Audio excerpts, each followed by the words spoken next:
Salut.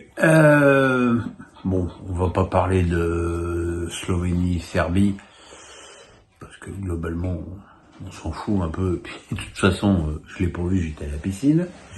En revanche, j'ai vu Danemark-Angleterre. Et en fait, la vraie interrogation de ce match, c'était de savoir si les Anglais allaient faire la même prestation que lors de la première mi-temps, lors de leur premier match contre la Serbie, ou la deuxième. Malheureusement pour eux, ça a été la deuxième.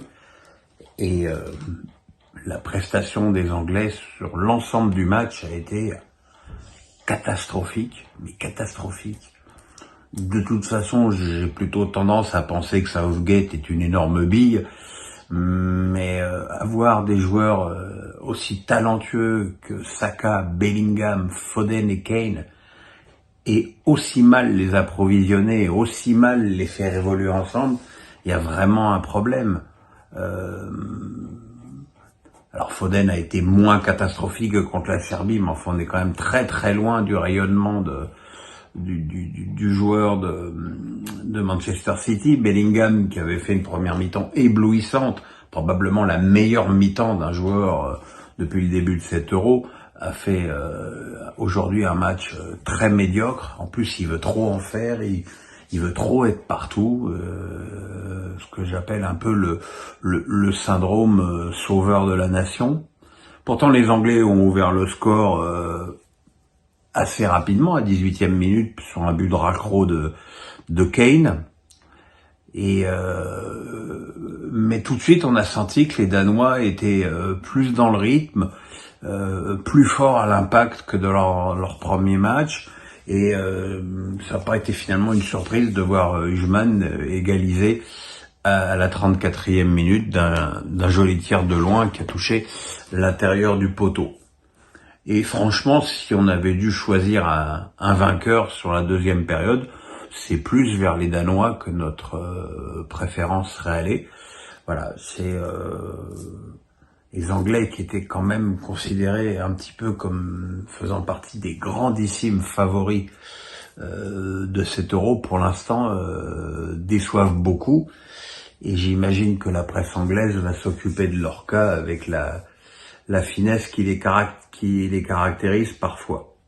Et puis ce soir, on avait un grand choc du football européen entre l'Espagne et l'Italie.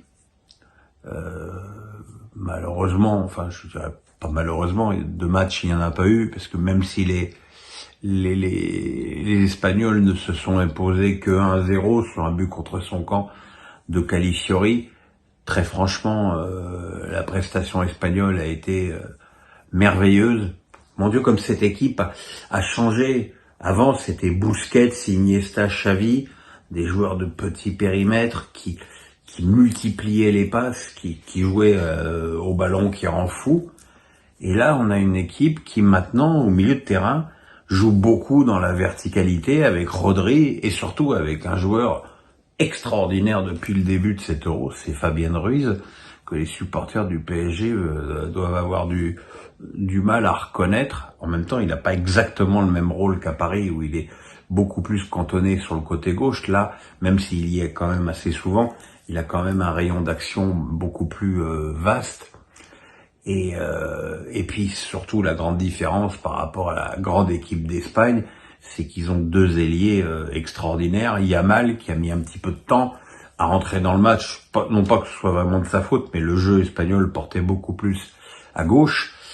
Et à gauche, il y a ce joueur Nico Williams, qui va certainement pas rester très longtemps à Bilbao, et qui a fait une misère de folie à une équipe d'Italie qui globalement a passé son match à défendre, et sans un très grand Donnarumma.